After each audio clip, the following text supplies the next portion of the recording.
Assalamualaikum warahmatullahi wabarakatuh. Selamat datang kembali di channel ini, Maret 27. Sebuah channel yang akan terus menyuarakan polemik nasabah Alawi dan membahas tentang kejanggalan-kejanggalan serta keanehan-keanehan yang dilakukan para Habib di Indonesia. Semoga video-video yang kami sajikan ini bisa sedikit mencerahkan dan menambah wawasan agar saudara-saudara kita tidak mudah dibodoh-bodohi oleh klan kaum pendatang yang ini secara sengaja telah merusak sejarah, membuat makam-makam palsu serta cerita-cerita khurafat yang didoktrinkan dibungkus dengan agama. Oke, pada kesempatan kali ini kita akan membahas tentang benarkah Ba'alawi punya kiswah dari makam Rasulullah SAW dan sobekan panji perang Badar ya. Ataukah ini hanya tipu muslihat untuk tujuan tertentu? Meraup keuntungan untuk mengeruk cuan para jamaah atau muhibin mereka. Kita simak penjelasan video ini, tapi sebelum itu kita simak yang berikut ini.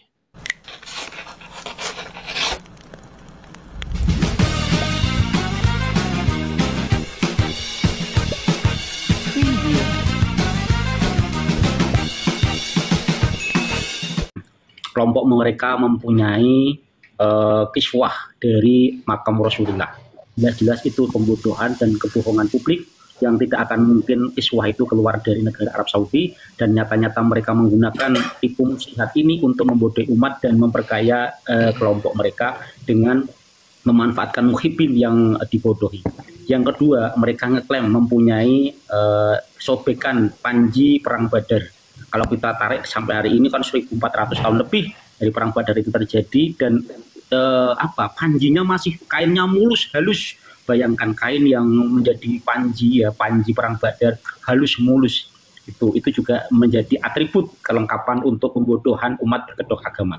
Dan kalau sekarang kelompok mereka ingin mengajak Anda datang atau menghadiri reuni 212 untuk mengatasnamakan membela Islam, membela rakyat yang tertindas, reuni yang harus diadakan setiap tahun, itu Anda sudah terbodohi dan hanya Anda dimanfaatkan untuk kepentingan kelompok mereka yang jelas-jelas kelompok mereka itu mempunyai rencana besar desain untuk menghancurkan bangsa ini. 4 yang sudah mereka lakukan: mengaburkan sejarah bangsa Indonesia, memasukkan makam-makam pahlawan dan leluhur bangsa Indonesia, dan menghasut masyarakat rakyat untuk benci kepada pemerintahan yang sah, siapapun presidennya mereka pasti akan hantam habis ya. Yang keempat, rebut kekuasaan juga sudah dilakukan oleh mereka, tetapi bangsa Indonesia rakyatnya masih sadar dan Allah memberikan petunjuk kepada rakyat Indonesia untuk tidak memilih Anies Baswedan dari zaman. Ini yang menyebabkan Anda ini dijadikan alat dan dibodohi untuk menghadiri 212. Lupakan, kelompok mereka ini sudah tersudut, sudah terjepit, dan tidak punya ruang lagi untuk menyelamatkan nasabnya karena kebohongan-kebohongan mereka sudah dibongkar satu persatu oleh Allah Subhanahu wa Ta'ala, dan Allah memberikan petunjuk-petunjuk kepada orang-orang yang baik, orang-orang yang berilmu, dan memberikan pemahaman kepada orang yang Allah kehendaki untuk membongkar kejahatan mereka yang mengatasnamakan Islam dan mengatasnamakan Allah Subhanahu wa Ta'ala. Begitu kawan-kawan, jangan pernah Anda terkelabui lagi untuk datang dan menjadi alat untuk kelompok mereka. Begitu. Mantap. Sultan Yusrudi, Masya Allah. Ini sudah ketemu Pak Yai. Assalamualaikum warahmatullahi wabarakatuh. Pak Yai, Gus Azrok. suara aman nggak ini saya? Aman Gus, aman. Iya. Ini sudah ketemu terkait tipologi. Ini indikator kelima ini Pak Yai sebenarnya. Terkait kuburan. Nah, ini terkait kuburan. Saya bacakan Pak Yai ya di kitab Al-Quburiyah halaman 163-164. Itu dikatakan begini Pak Yai. Hadhihi hiyal fatratul ula lid-da'watil ismailiyah al-alaniyati fil Yaman. Gitu. Inilah periode pertama dakwah Ismailiyah secara terbuka di Yaman. Ya. Wahia lam yakun laha ta'thiru zahirun fi mas'alatil kuburiyah haitsu lam tatamakkan minat tafarruhi lidzalik. Periode ini tidak memiliki pengaruh nyata dalam hal pengkultusan, penghormatan kuburan, karena mereka tidak berfokus pada masalah tersebut. Itu lanjut ya. Monggo. Terus sampai mana tadi? Aduh, ini mas'alatil kubriyah haitsulam tatamakan lidzalik walam yakun laha minan nufuzil wal qabuli ma yumakkinuha min dzalik bal asa qadatuha muharibina wa du'atuha muttahadin falam yastati'u amala syai'in. Langsung artinya aja ya. Mimma yata'allaqu bil kuburiyah. Biar apa? Biar cepat lah. Nggak keliru malu ya. Bismillahirrahmanirrahim. Langsung artinya saja ya. Jadi, inilah periode pertama dakwah Ismailiyah secara terbuka di Yaman. Periode ini tidak memiliki pengaruh yang nyata dalam hal pengkultusan kuburan atau kuburiyah. Karena mereka tidak sempat berfokus pada masalah tersebut. Mereka juga tidak memiliki kekuatan dan penerimaan yang cukup untuk melakukan itu. Para pemimpin mereka hidup dalam peperangan dan para dai mereka menghadapi penindasan. Akibatnya apa? Mereka tidak dapat melakukan apapun terkait pengkultusan kuburan. Nah, selain itu, sekte ini tidak memiliki mazhab yang jelas dan populer di kalangan masyarakat seperti mazhab-mazhab lain. Namun, mereka dianggap lebih berbahaya dibandingkan mazhab lainnya karena keteguhan para pengikutnya dan kemampuannya mempertahankan eksistensi meskipun menghadapi perlawanan yang masif dari semua lapisan masyarakat dan penguasa. Itu Pak Yai. Jadi sebenarnya terkait kuburan itu mereka sangat-sangat mirip dengan perilaku kabib-kabib yang saat ini Pak Yai, begitu Pak Yai. Iya, betul. Assalamualaikum warahmatullahi wabarakatuh. Waalaikumsalam warahmatullahi wabarakatuh. Ya, Ustaz saya kehujanan ini Kiai. Ya, Gus Hasan sekarang lumpuh total. Astagfirullahaladzim. Kenapa? Kenapa lumpuh total? Ya, yang diawali oleh tesis Kiai Jimat tentang kepalsuan dari nasab klan Bahlawi. Bahkan ya rencana-rencana besar mereka dari kolaborasi mereka oleh kelompok-kelompok yang lain atau ormas-ormas yang lain itu sudah sebagian besar ya yang sangat-sangat miris kawan-kawan ya yang tidak disadari oleh masyarakat setempat. Bahkan sudah ada hall ya, hall Aceh, ada juga hall Kalimantan, ada juga hall Jambi ya, semua ada hall ya seperti itu.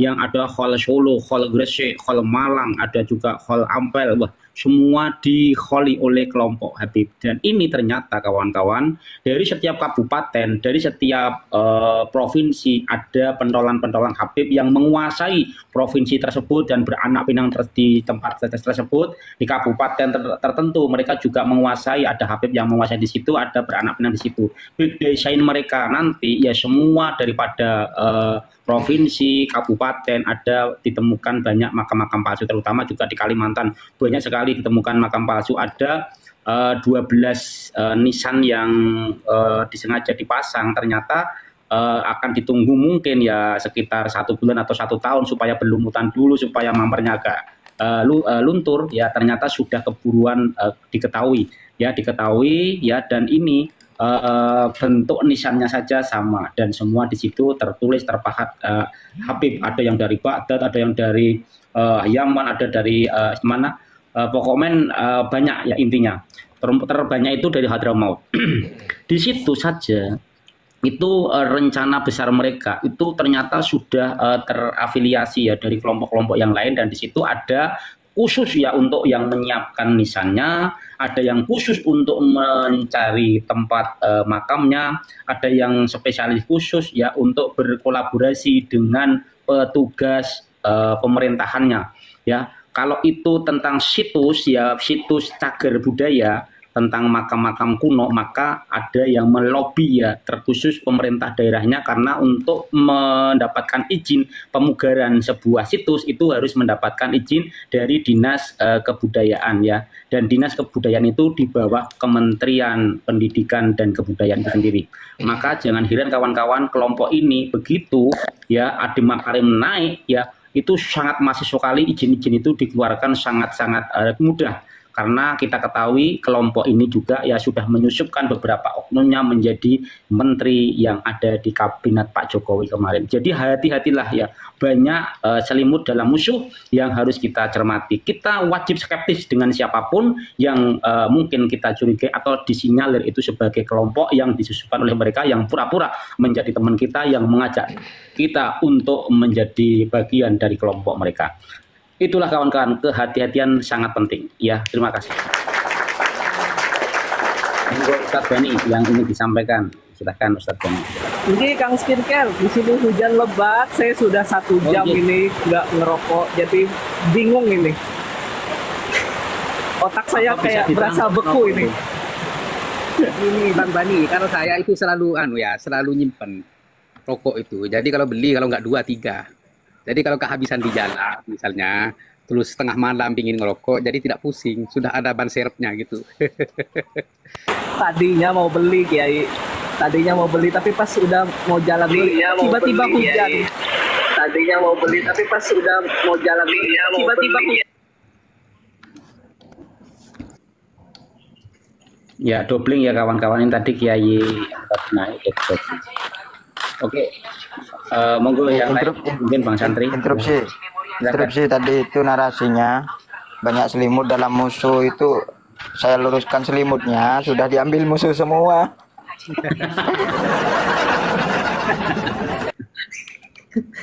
Santri ini Momot sudah melanggar peraturan, tolong diturunkan Momot, ini sudah melanggar.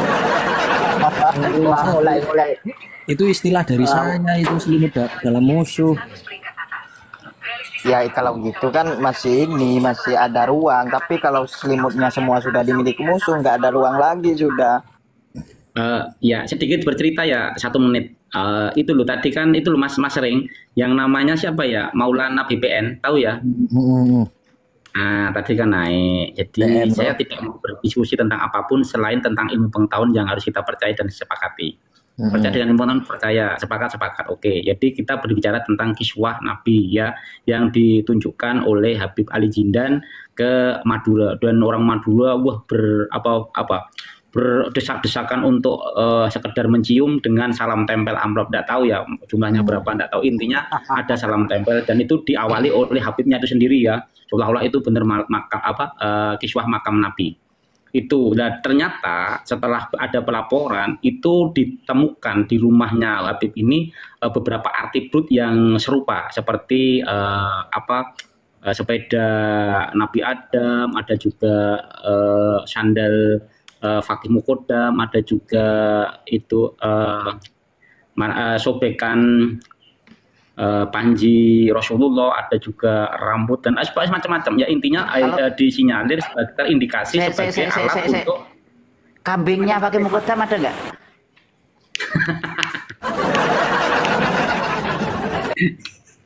Saya bingung ini, sepeda Nabi Adam itu gimana Kang Skincare?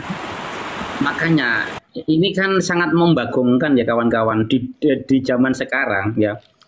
Saya itu tidak terlalu gampang percaya dengan barang-barang seperti itu, apalagi tidak sejalan dengan nalar pikiran. Bayangkan ya, kiswah makam Nabi itu kan sudah dicakar budayakan dan tidak akan pernah keluar daripada pemerintah Arab Saudi. Tidak akan mungkin, seandainya itu keluar ya pasti orang Arab Saudi sendiri yang akan memiliki. Tapi itu jelas karena sudah dicakar budayakan dan menjadi situs itu. Karena apa? Takutnya akan ada banyak kemudaratan yang akan ditimbulkan oleh barang itu disalahgunakan, tentang mungkin menjurus kepada kesyirikan, hanya ingin mendapatkan keberkahan, maka akan ada keyakinan selain Allah mampu ya, ada barang yang memberikan sebuah kemaslahatan untuk orang, itu yang akan dikhawatirkan, maka itu tidak akan mungkin keluar, terkecuali kiswah Ka'bah yang setiap 1 Muharram yaitu ada penggantian, dan penggantiannya itu bisa kita saksikan ya, bagaimana kiswah Ka'bah itu dibikin ya, dan anggarannya luar biasa sekali. Setelah nanti diganti akan dipotong kecil-kecil dan dijadikan souvenir bagi tamu-tamu raja, yang itu pun sudah mengantri dan sudah terkonfirmasi oleh raja itu sendiri. Ini hanya sedikit cerita supaya kita tidak terkelabuhi oleh taplak meja yang dari Shopee diakui oleh Habib Ali Jindan sebagai kiswahnya makam Rasulullah SAW, termasuk sobekan panji perang Badar yang kainnya masih halus mulus terlipat dengan rapi ya, padahal perang Badar ketika ditarik sudah 1400 tahun yang lalu ya. Ini tidak juga hal yang tidak mungkin, termasuk ada orang yang minum darah Rasulullah, itu juga hal yang tidak masuk akal ya secara logika. Kelompok ini saja mampu ya membodohi umat untuk meraup cuan, memperkaya kelompoknya atau mungkin diri pribadi daripada oknum tadi. Tetapi ya saya yakin ini juga ada kolaborasi dari kelompok-kelompok yang lain, satu naungan. Yang kedua, kelompok ini juga ya memanfaatkan para muhibbin dan meyakinkan para muhibbin bahwa ketika mereka ini ya mencium terus meminum minuman yang dicelupi oleh barang ini tadi, itu akan mendapatkan keberkahan dari mana barang ini yang bersentuhan langsung kepada baginda Nabi. Itu yang doktrin-doktrin yang mereka sampaikan. Termasuk yang terbaru yang sudah 20 kali pemberangkatan umroh haji tarim. Ya, yang pahalanya bahkan 70 kali umroh haji mabruro dengan ongkos 35 sampai 40 juta yang mereka sampaikan. Dan di situ ya ada keyakinan bahwa tanah yang ada di Tarim itu, tanah suci yang di Tarim ini, kalau pahalanya 70 kali ibadah umroh dan haji mabruro, itu berarti Allah itu menciptakan bumi haram, bumi yang mulia selain Masjidil Haram. Apa ada lagi ya? Kok ini ada tanah yang lebih mulia daripada tanah yang ada di Masjidil Haram? Ada kitabnya itu, ada. Ya. Oke. Haji kata Nabi kan al-hajju arafah, haji itu arafah. Tidak ada tanah di muka belahan bumi ini yang bisa menggantikan arafah, karena sejatinya haji kata baginda Nabi itu arafah. Maka ketika ada haji umroh tarim yang seolah-olah itu pahalanya juga melebihi daripada kelebihan Masjidil Haram 70 kali haji umroh mabruro, ini sangat luar biasa sekali kawan-kawan. Anda harus berpikir cerdas dan cermati serta telaah, verifikasi dan validasi sendiri apa yang saya dan hostnya sampaikan. Begitu kawan-kawan. Monggo ditanggapi teman-teman ya. Ada tamu Bindoro. Assalamualaikum saudara. Saudaraku skincare. Assalamualaikum. Waalaikumsalam warahmatullahi wabarakatuh. Tetapi kalau saya masuk Bindoro, matikan dulu TV. Bukan suaranya masuk kekencengan TV-nya daripada suara jenengan. Bukan saya skincare. Bukan saya skincare. TV-nya santri. Oh, santri di dulu. Oke, silakan Bindoro, monggo, silakan. Saya pernah lihat skincare bahwasanya banner yang yang mempromosikan itu umroh ke Tarim itu Pak, sebenarnya itu umroh plus Tarim, artinya itu ke umroh juga dia ke Tarim, begitu skincare. Ya, yang Anda ketahui ya Bindoro. Ya seperti itu pada dasarnya. Kamu mau tahu posternya Bindoro, umroh langsung ke Tarim dan videonya, mau tahu? Jadi ada satu video, ini bukti video dulu ya, bisa dicari nanti. Saya sudah dapat kemarin itu. Jadi ada satu semacam yang mutawif ya, mutawif ya. Mutawif atau leader tour. Lah leader tournya itu kita di Bandara Soekarno-Hatta menuju kota suci Tarim, begitu, dan itu jamaah umrohnya di belakangnya banyak. Ya mereka sebentar Bindoro, sudah mengabur-ngaburkan. Bindoro, coba sebentar ya, biar saya narasikan lagi. Jadi ketika ngomong kayak gitu dan itu di Bandara Soekarno-Hatta langsung ke Tarim, bukan ke Mekah baru ke Tarim, itu artinya memang tidak ke Mekah tapi ke Tarim. Dan itu sudah ke pemberangkatan yang ke-20 ya. Ke-20 itu pemberangkatannya. Memang ada misalkan umroh plus Tarim, kan begitu, ada banyak itu. Jadi setelah umroh baru pulangnya ke Tarim, ke Irak, kemana-mana lah, pokoknya mau pelesiran kemana kan terserah. Itu nggak apa-apa kalau itu Bindoro. Tetapi kalau umrohnya ke Tarim, itu terbukti ada videonya dari Bandara Soekarno-Hatta langsung ke Tarim.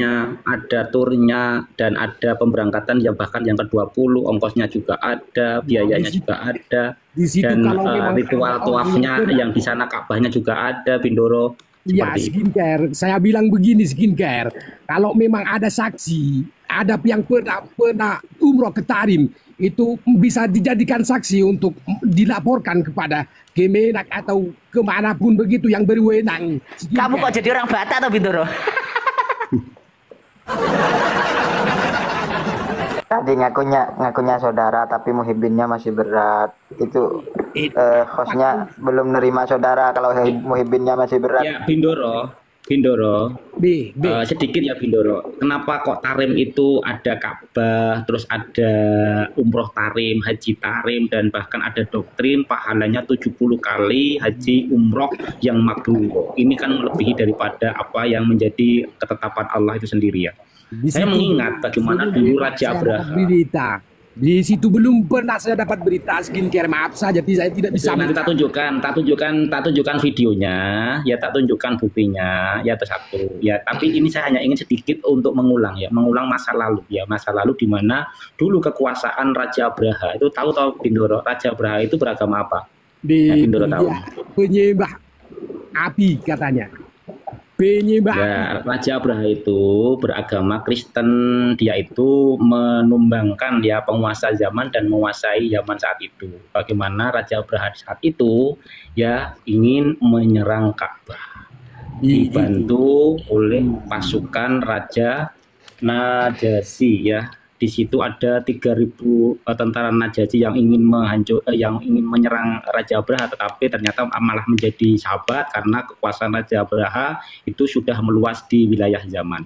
Dan di situ kita tahu ya bagaimana alasan apa yang dijadikan dasar Raja Abraha menyerang Mekah saat itu, Ka'bah terutama. Itu pertama alasan ekonomi ya, alasan ekonomi. Bagaimana tidak ya, kalau nanti Ka'bah itu bisa ada di Yaman, dan bagaimana pusat yang dijadikan pusat umat muslim sedunia untuk menyempurnakan rukun Islamnya itu ada di kota Tarim. Yang kedua, alasan politiknya itu jelas ya, itu dilakukan. Dan saat itu sebelum masuk ke kota Mekah kan Raja Abraha itu berhenti membuat tenda, jaraknya mungkin 11 kilo dari kota Mekah, dan mengutus utusan untuk masuk ke kota Mekah dan melobi supaya memberitahukan masyarakat siapapun yang menghalangi Raja Abraha untuk menghancurkan Ka'bah maka akan diratakan dan akan dibumi-hanguskan. Saat itu bagaimana ya Abu Muthalib ya selaku kakeknya Rasulullah Shallallahu Alaihi Wasallam itu mempunyai rencana win-win solution ya, memberikan tawaran sepertiga dari kekayaan di kota Mekah itu akan dikasihkan Raja Abraha supaya Raja Abraha tidak lagi menyerang Ka'bah kan gitu. Lah ternyata Raja Abraha dengan sombongnya kan menolak itu. Dengan rasa sombong itu maka niat untuk menyerang Ka'bah terus dilaksanakan. Maka Abu Muthalib kan menyerukan kepada seluruh warga di Mekah untuk berlindung naik ke atas bukit dan menyaksikan dari atas bukit, dan Ka'bah diserahkan kepada Allah karena Ka'bah itu Baitullah, rumahnya Allah, pasti Allah akan mengurus dan melindungi rumah yang dijadikan sasaran Raja Abraha untuk menghancurkannya. Kan seperti itu simpelnya, singkatnya. Berarti memang ada nek dulu Raja Abraha membangun Ka'bah yang ada di zaman, dan sekarang ada lagi Ka'bah tandingan karena alasan ekonomi yang dibikin, termasuk umroh haji Tarim itu hampir sama ya, hampir sama Bindoro. Jadi tidak boleh kita nafikan karena ini sumber informasinya tidak kaleng-kaleng, emang ada gitu loh Bindoro. Jadi kita harus luruskan siapapun penyelenggaranya, baik kalangan kiai, kalangan pribumi ataupun kalangan habaib, siapapun itu pasti sesat dan menyesatkan, dan harus bagi kita meluruskan, menyuarakan ini supaya tidak terulang. Begitu Bindoro, monggo. Setuju sekali skincare. Kalau memang terbukti ada umroh ke Tarim begitu, setuju sekali. Makanya ini sudah kesesatan yang nyata, saya bilang begitu skincare. Tetapi kalau memang tidak ada bukti, sulit kita untuk menindaklanjuti skincare. Pada dasarnya kalau ini memang ada terjadi dan terbukti, tentunya ada seseorang yang akan bersaksi, dan saksi tersebut kita ajukan kepada MUI atau Nahdlatul Ulama begitu skincare. Dan saya tidak bisa bernarasi panjang tentang hal ini dikarenakan memang pengetahuan saya terbatas tentang hal itu skincare. Begitu, silakan yang lain saja. Saya tunjukkan buktinya dulu ya Bindoro umroh tarim. Boleh, Terus boleh. bagaimana tarim itu dianggap kota suci dan bagaimana pahala yang disampaikan itu 70 kali umroh haji yang makruh. Itu loh. Jadi kalau umroh ke Mekah, Madinah, terus plus Turki, plus Taif lah, plus Singapura, ya monggo, ya namanya juga tour kan, ya leader tour, terus umroh boleh, tidak ada masalah. Tetapi ini wabil khusus umroh haji tarim dan di sana ada tempat Ka'bah untuk ritual, ya seperti ritualnya di Ka'bah di Masjidil Haram, seperti itu, ya yang saat itu ada Syekh ada di sini ya.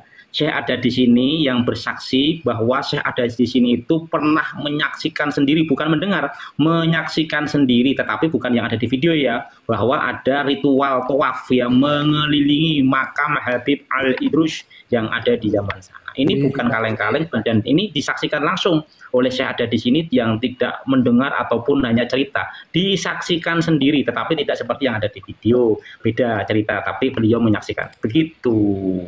Kalau bukan hanya di video tetapi dinarasikan di kitab bahwa siapapun yang berziarah ke makam Al-Haddad khairun laka, lebih baik bagimu daripada haji. Kalau sudah begitu, apa tuh narasinya? Saya setuju kau bongkar semuanya di sini Skincare dan saya akan selalu mendukungnya begitu. Ini baru Bindoro. Ya, jadi gini Bindoro, kita seandainya beda sudut pandang, seandainya berbeda sudut pandang atau berbeda pemahaman atau keyakinan kaitan tentang isu nasab, tetapi kalau urusan agama Allah tidak ada tebang pilih ya, yang salah ya salah, yang benar ya benar, gitu loh Bindoro. Ya itu kan masalah masing-masing. Tapi kita harus satu ke pemahaman dulu bahwa, halo? Betul, ya. Setuju. Ya setuju dulu. Jadi gini Bindoro, tadi saya sudah mengungkapkan beberapa narasi yang saya contohkan ya, seperti kepemilikan kiswah Rasulullah yang jelas tidak bakal mungkin siapapun memiliki karena sudah ditetapkan sebagai cagar budaya oleh otoritas Arab Saudi sejak itu dipasang dan diganti pertama kali.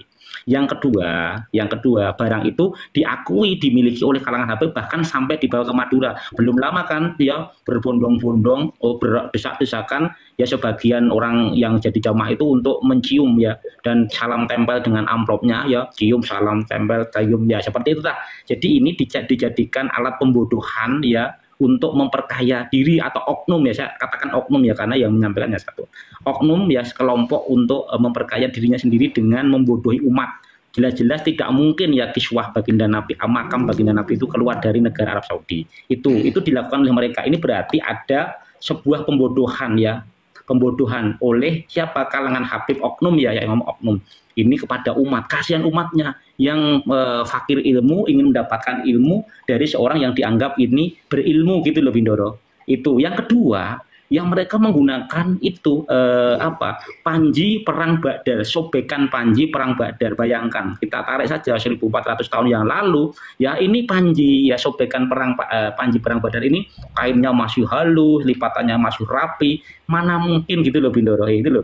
Itu salah satu. Kalau misalnya masih ada itu bendera, tentunya sudah dimuseumkan. Nah ini Bindoro, ini Bindoro, ini kan ada yang seragam hijau-hijau tadi Bindoro. Hijau-hijau itu sebentar, diulang dulu ya. Tuh ada yang berbaju hijau-hijau itu. Nah itu dari Indonesia itu yang hijau-hijau itu. Iya. Yang hijau-hijau. Nah itu yang hijau-hijau dari Indonesia. Tarim nih Ka'bah Tarim. Ini videonya yang umroh tarim yang akan merubah. Oke, sebentar sudah santri. Sudah santri. Nanti enggak kena pen. Saya jawab santri. Itu kantor dari mereka, dari pihak sebelah. Itu kantornya itu bukan terjadi di Yaman, tetapi di. Ya itu bohong.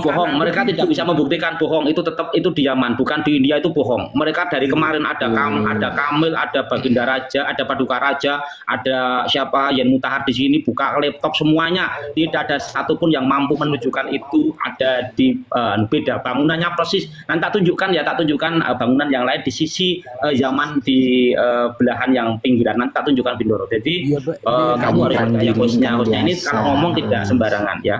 Sebentar, tak tunjukkan dulu. Kepadamu Skincare, apa itu namanya? Ini sebentar ya santri, tak sedikit ya santri, saya tak geser nggih. Saya tambah besar dulu. Ini yang tadi yang hijau-hijau tadi itu yang dari Indonesia. Ini sama seragamnya nanti. Kata-kata hari ini Bang. Jika bersama Tuhan. Astagfirullahaladzim, tolong pihak yang terkait. Hijau ya, ini hijau ya. Nah, hijau bukan ini apa? Nah itu. Salnya hijau. Nah.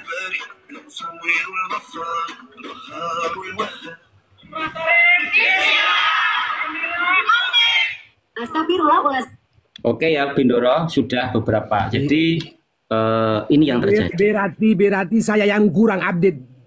Saya yang tidak apa-apa, Bindoro, tidak apa-apa. Tidak pernah mendengar berita itu begitu, King. Oke, tidak masalah. Yang kurang update. Kebanyakan di Komal Kabib mau Bindoro. Enggak. Saya santri, di sana saya selalu diturunkan. Di sini juga dimarah-marahin. Saya mau kemana, santri? Siapa yang marahin lu? Bindoro, bahasanya bagus yang pakai yang dulu. Maksudnya suaranya bagus yang dulu. Aku lucu seneng, walaupun Anda ngomong pasti agak lucu-lucunya tenang. Iya, ini bataknya medok ini. Iya, cuman. Nah, ini ada yang tempel Bindoro, suruh ke room janda-janda aja Bindoro gitu loh, bapak rumah tangga. Ya makanya Bindoro, biar di sana nggak dinaikin, di sini nggak dimarah-marahin.